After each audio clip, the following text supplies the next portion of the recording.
Should Can't Let Go from a hard rating to a harder rating? The beginning isn't that bad, to be honest. The biggest challenge that new players could face here are timing their jumps in the slightest and sometimes not even pressing at all. As the music ramps up, so does the level. You have to let go from multiple sections. You have orb work, you have pad work, and then you also have elevation work. Then as the level goes black here, this is probably the most popular color scheme of Can't Let Go. No colors at all, being as this is where the challenge comes into play. This ship segment, not that hard. You can just kind of stay in the middle the whole time, and I'm not going to include coins anymore for these upgraded or downgraded videos. Then when you go upside down, hell is on earth. You have to let go, you have to hold. You have orb work, you have pad work. It's similar to the beginning of the level, and when the music ramps up, you're upside down now. Luckily, the end of the level is not that bad though. And that begs the question: should Jumper go from a harder rating to a hard rating? The level starts off with sight-readable gameplay that flows through the music and just flows in general. This carries throughout the whole entire level, and watch the whole YouTube short/TikTok to understand what I'm talking about. This part's upside down, but it's an exact copy. Then when we go through the ship area here, you can just go straight through the middle. I'm not counting coins for this difficulty change. When it comes to the repetition, I hope you guys knew that I was being serious. Notice how I got the coin there? It's literally the easier path. That's how easy this level truly is. In the section that you're watching right now, yeah, it's upside down, but it's extremely readable and easy. Upside down doesn't necessarily mean that it's hard. Then we get slapped into another ship segment where once again you can go throughout basically the middle.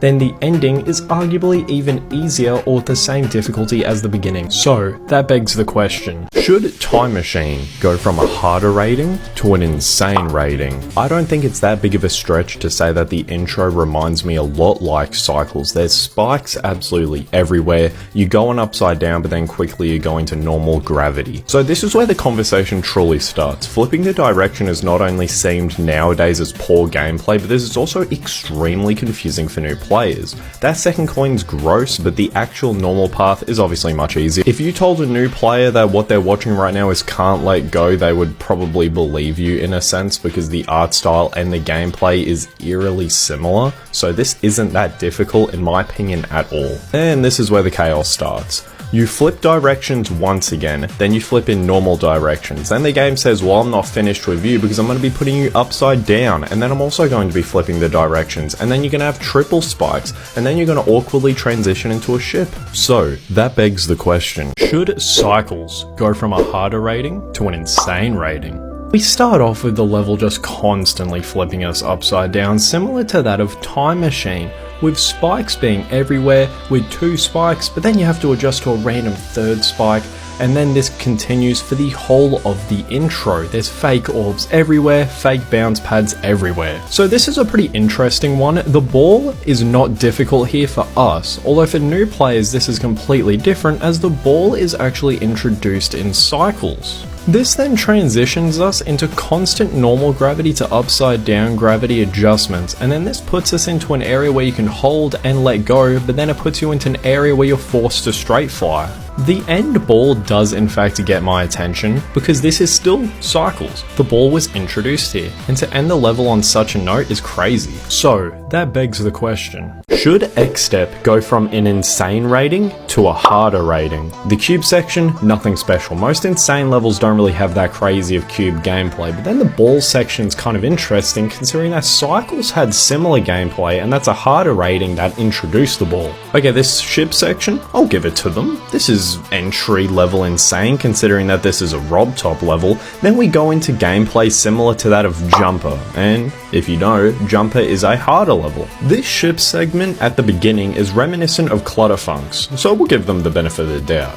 But then when it comes to this upside down pad section, this is painfully easy. This cube section is highly reminiscent of Time Machine, and Time Machine's harder, so we're not letting this section slide. This ball section takes the ideas from Cycles and slightly enhances them, but I still don't see it. You can buffer a lot of inputs here and it looks harder than it actually is. Then the ship at the end, even easier. So that begs the question: should Clutterfunk go from an insane difficulty to a demon difficulty? The beginning of the level starts off similar to that of Time Machine. Don't believe me? Well, you're constantly flipping back and forth and then you're going upside down at the exact same time. Then we get introduced to the selling point of this update, which are mini icons or game modes. This is crazy for new players. The game mode is completely flipped on its head now that the physics are different. This ship segment was never too hard, even the coin, but I won't count that for the difficulty. And then we get introduced into a mini ball section where the only issues are the upside down pads where you have to constantly hit them. Then we get introduced into a mini ship, which I believe is the second hardest game mode in the mini series besides the mini wave, and considering that this is when the mini was introduced, this is pretty damn hard. Then the ending is easily the best case for an insane level to be included in the demon categories in my honest opinion. We go upside down, we switch from normal to mini constantly. And that begs the question, should Theory of Everything go from an insane rating to a harder rating? The beginning cube section, nothing special, total of like 10 clicks. The ship segment gets the benefit of the doubt purely because if anything's remotely difficult, RobTop then inflates the difficulty. This little cube section here doesn't really impress me either, although I really like how it flows with the level. You gotta remember that the UFO was added in Theory of Everything. So does this get the benefit of the doubt for an insane rating? I don't think so. It doesn't need to be difficult to teach the player. And this cube gameplay, I think it's just filler to match the music. Then the ball reminds me of Cycles. Then it transitions into the hardest, in my opinion, coin to grab in RobTop levels. The UFO at the end is nothing special either, although it doesn't have to be. This is teaching the player, not challenging them. I mean, I like the music at the end, but when it comes to difficulty, I don't think that the ending is difficult whatsoever. So that begs the question of, should Electroman Adventures go from an insane rating to a harder rating? The level starts off with very easy cube gameplay, and this results in an easy first coin. It's definitely easy to overlook this next to Theory of Everything, although I do believe that that coin is quite difficult. Then for the cube gameplay here, some of it's auto, although what I want to note is that the gameplay switches very quick. So we just went from mini cube, then we went to the ball, then we go into this backwards normal cube section, and then when you get used to that, you're already into a UFO. Warranted that this is simple gameplay, although the gameplay is constantly switching, and this can throw players off. The ship definitely gets my eyes, considering that you can't drag on the ceiling and rest on the floor. The UFO is easy, and then for this mini ship, it's the opposite of the normal ship. The mini cube definitely looks like an insane rated level, especially for RobTop. And then the ball, also a bit difficult. So that begs the question, should Hexagon Force go from an insane difficulty to a demon difficulty? The level starts off with cube gameplay that you could second guess for blast processing, and then it chucks us into a ship segment where you can even hold or let go for most of the ship. Then we go into a ball section, which isn't difficult. This section was just to show off the new slopes that got added in this update. For new players, this is a nightmare. The duel section isn't simultaneous for the whole time. You have to do some different inputs while your other one's in the air. Same doesn't apply for the ship though. Then we get placed into another pretty basic cube section, which Hexagon Force constantly does to you, then an easy UFO. And we get put into an even more difficult duel section with some of the inputs being awkward and aging poorly, and the speed being increased. Then it's followed up with this pretty easy ship segment, which leads into a pretty easy cube section. The ending, in my opinion, is pretty easy, with the duel section being extremely slow. So that begs the question, should blast processing go from a harder to a hard rating? The level starts off with, my opinion, very easy cube gameplay. It's sight readable, and the only issue with new players is that you'll be going upside down only sometimes. So in my opinion, very easy. Then we get chucked into a wave. Although it's a new game mode, and I've made that argument for my Cycles video, easy wave gameplay is the easiest thing in the game in my opinion.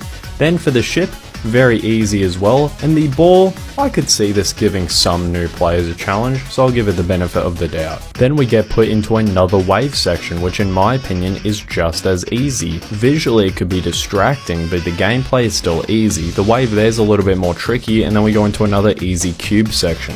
With the UFO, you can just drag on the ceiling, and then for the ship it's quite an open flying section, and then the ending just as easy. So that begs the question, should Geometrical Dominator go from a harder rating to an insane rating. The level starts off with an art style that reminds us that this obviously came from 2.0, although the gameplay's not that hard. The only issue with the robot here would be for new players that don't actually know how the mechanics work. Same goes with the moving objects here. It can throw players off, and it's considered somewhat of a memorization bit, especially with this Mario looking dungeon part here. Then this helps transition us into a pretty easy, although visually appealing, robot section, with the only issue here being the coin, which could throw new players off. The ship section here is reminiscent of easy sections in insane levels that RobTop has, although the UFO here, this is really easy. Then we're here in the section that everyone thinks is Limbo. No, I'm only kidding. Although for new players, that this is really hard. I remember when I first did this, it threw me off. Then for the ending section, the only issue is that last coin. So that begs the question of, should Finger Dash go from an insane rating to a harder rating? Cube gameplay eases you into new gameplay like new orbs and dash panels. Is that what you would call them? Dash panels or dash orbs? And this applies to the upside down ones mixed with teleport pads. Now I love how it's eased us into spider gameplay here, showing how we need to have trigger discipline with this coin spot, although I don't actually think that it's that difficult, and the same applies to the ship being short and with the coin being a very simple straight fly. Now I'm not a fan of this robot section. It feels like it's filler. They're just using the dash orbs to say that they've done it, but it doesn't actually teach the player anything. On the other hand, this wave section is flawless. You gotta remember, the unlocks here, which you're seeing with these mini coins, was in 2.1, and the extra spider gameplay is amazing. The UFO and the cube, not that bad, but this level didn't need to be difficult. It had to teach players, and that begs the question,